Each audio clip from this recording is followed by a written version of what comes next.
कि द्रोणगिरी के लड़का गोवर्धन रहल द्रोणाचल जिनका ना शुद्ध नाम बा द्रोणाचल मंदराचल उनकर चाचा रहल मंदराचल गिरी माने पहाड़ जिनका मंदराचल के समुद्र में डाल के समुद्र मथन भइल रहे एहू सीखो आ ई बतावत गोवर्धन कहां से आइल रहन। अच्छा वो सब छोड़ा ना तू बतावा कि गोवर्धन के माई के नाम का हले तू बताइबा गोवर्धन के माई के नाम का रहे बताओ माई के नाम का रहे अगर असल ब्यास हो तो बताइबा लबर लबर नहीं खे बोले के लबर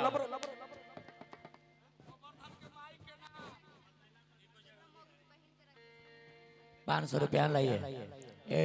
बताइए लड़का 500 रुपया लाइए लड़का ए रुका पहले बतावे दो 500 रुपया लाइए अरे बड़ी लालची आदमी है जी पहले बताने दीजिए 500 लाइए लाइए मर्द वाली बात 500 लाइए बतावे से पहले बताई ना बतावा पहले 500 लाइए 500 लाइए अरे बतावा ना बता पहले रहे 500 लाइए अरे माइक छीना उनका से यार में बोल न मैया के होगा चले था ब्यास शेर भदौलिया कलकत्ता में दुकान पैसा लाइए पहले का जने लगी था कि कतवर पैसा कितना बड़ा भीख महंगाई टूटे हुए तो कहे के भाव का एक समय के बाद गोवर्धन ओहू रहन चाचा लोग रो तनी ध्यान दे जौना समय श्वेत बाण रामेश्वर त्रेता में बन्हात रहे तो सब पत्थर के जोड़ा जोड़ा के श्वेत बाण रामेश्वर बन्हा गई बाकी एगो पत्थर छूट गई रहले अब बांध पूरा हो गई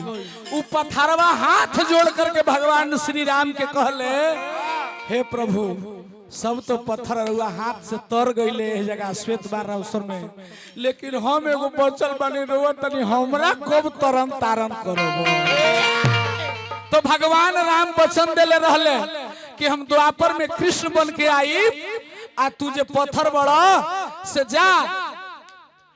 यही पत्थर में तू रहब आ द्रोण के लड़का बन के अइब आ फुलस्त्र सिजा के तरह वृंदावन में रखी है आ वही जगह हम कृष्ण बन के आईब तो तोरा के तरन तारण को दे ई लौंडा के पता है हैं पता है कहानी किसको कहते हैं हम उरेब ना बोले ई तो गुरबक कही का कॉमेडी बंद रही नादान कही का तो पेट निकलल हवा अरे अरे हमर पेट निकल है कहाँ गए अच्छा मुन्ना भैया हमर पेट निकलल है तो इनकर बाजी के धन खा के राम राम बुरबा कहेंगे मारी मारी गर्दन छोड़ा देंगे जगह पहले मंडलिया में आवला भागा मत तू भैया बोला उनका के तो कहे वही भगवान श्री कृष्ण कहले अपना गोखुलावासी ग्वाल बाल के माता जसोदा के नंद बाबा के कहले कि रउआ हमारे को बात सुने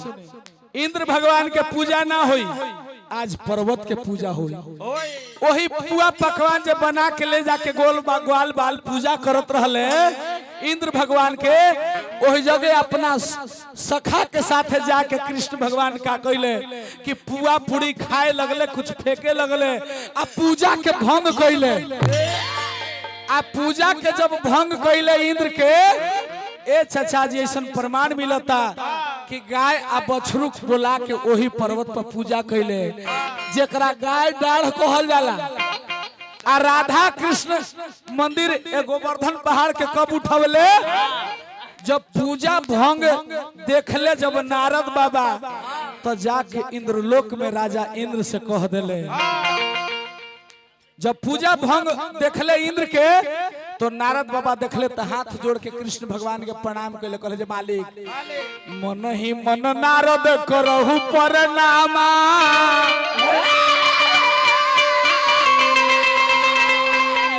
आता पर खुश रहे भगवाना गाय बछड़ा के पूजा कैले भगवान कन्हैया जेकरा गाय गौ डाल कहल जाला। आ लड़ाई जाके नारद बाबा जब इंद्रलोक में लगा दिले तो इंद्र भगवान के आंख लाल लाल हो गल खीस के मारे कि कौन बा कन्हैया। इस जगह से भावा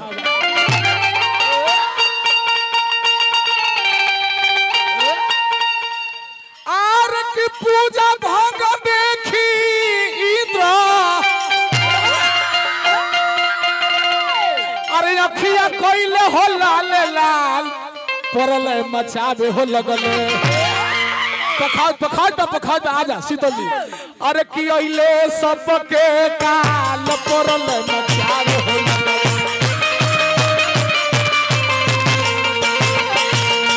अइले सबके काल परल मचावे हो लगले।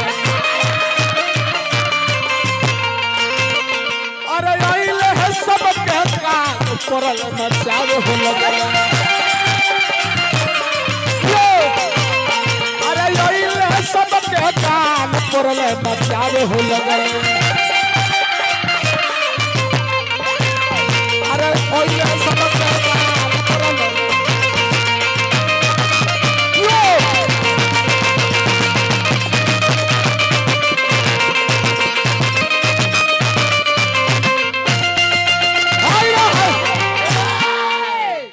ए महाराज इंद्र जी खिसिया गइले। आ समर्थक नाम के मेघ के शास्त्र में लिखल बा समर्थक स व ऊपरे रेफ अ समर्थक नाम के मेघ के कहले कि जा आ जितना गोखुला में ग्वाल बाल बा पहाड़े सहित इतना वर्षा करो इतना वर्षा करो इतना वर्षा करो कि पूरे वृंदावन दहा जाए। मुन्ना भैया ध्यान दीजिएगा। अब आ करके समर्थक नाम के मेघ है अपना 2 4 दूत लेके इतना वर्षा कैले। श्री गोवर्धन पूजा कमेटी नवयुवक शंकरियावा के तरफ से बहुत पुरस्कार कहे के भाबा मास्टर कैसे आर की जोरदार वर्षा कैले। आर नगर भइल बा बेहाल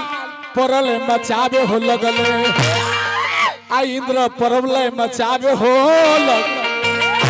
अरे कि अइले सबके काल परल मचावे हो लगल।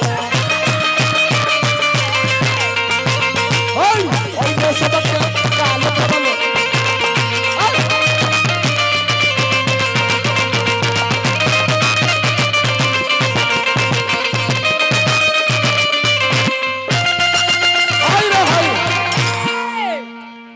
जब इतना वर्षा कैले तो सारा ग्वाल बाल जाके 7 बरस के उस समय कन्हैया रहले। 7 बरस उम्र कन्हैया के होखत रहे। आ कन्हैया का कैले कि सुन के ग्वाल के पुकार अरे नख पे उठौले पहाड़ आ सुन के ग्वाल के ग्वाल बाल कहले कि हे मालिक ई कन्हैया तू का कैलो इंद्र के पूजा के भंग कैलो। आ इंद्र इतना वर्षा बरस के हमरा कहीं रहे के हमनी के जगह नहीं कि जोरदार वर्षा हो कैले। अरे नगर भइल बेहाल परले मचावे हो लगले। महाराज इतना वर्षा भइल तो सुन के ग्वाल के अरे नख पे उठौले पहाड़ सुन के ग्वाल के अरे नख पे उठौले पहाड़ ए बबुआ तो तुझ मुदई के चाहिए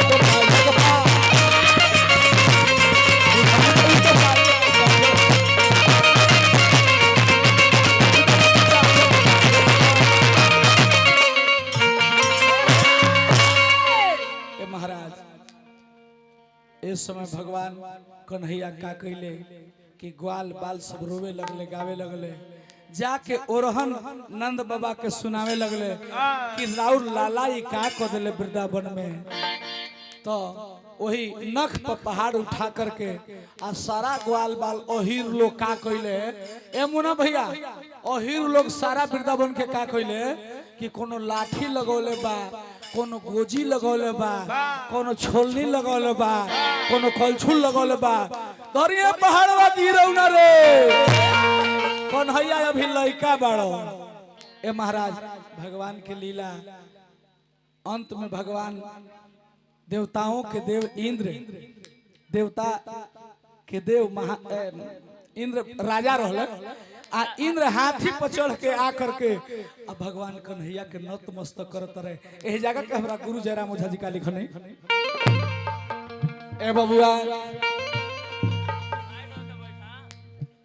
ए बबुआ कहे के भाव बका कि हाथिया पर चढ़ के आइले ए बबुआ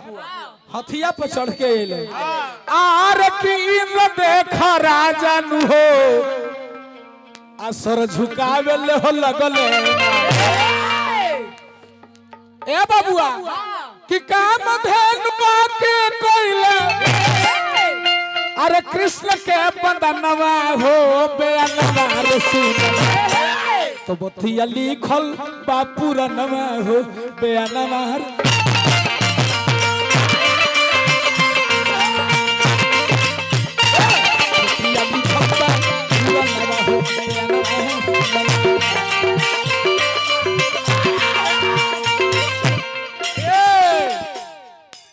जब भगवान कन्हैया के चंदन बंदन करे लगले पूजा करे लगले कि हे प्रभु रउर अवतार हो गए हम ना जानत रही हमरा से बड़ी भारी गलती हो भारी गलती कइले देख के हरि के बंदनमा हो बंदनमा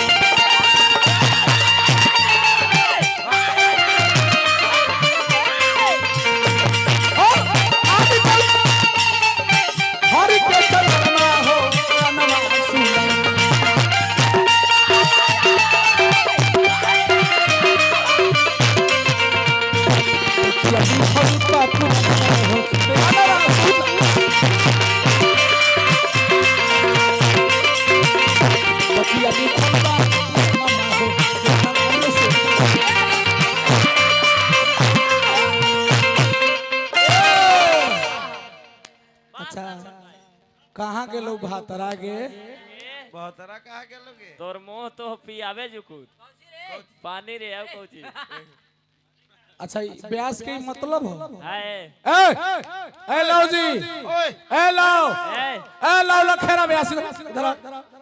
इधर आओ इधर हमको हाथ जोड़िए हमको इधर आ पहले